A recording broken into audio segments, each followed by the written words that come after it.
Now that we've logged into our Google Apps account and you've got your new password set up, and remember the way to check for sure to make sure that you're signed in is just look up in the right hand corner, and this is going to be true for whether you're in Google Drive, Google Calendar, whatever.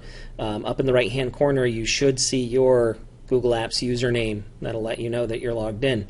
I wanted to give you an overview of some of the major services, Google services, that you'll have available with your new account.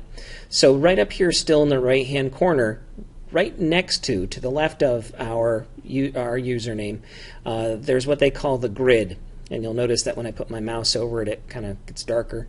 So if I go ahead and I click, I'm going to left click on that grid, it brings up a box, and in that box are some of the major Google apps or Google services that you've got available.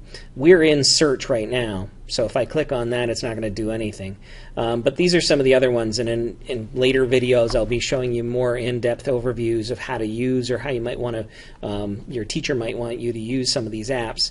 But so far what we've got are some of the most used apps. So Google Drive, which is going to let you put in word processing documents and presentations and that kind of thing. Google Calendar, which you can use to keep track of assignments and keep yourself organized.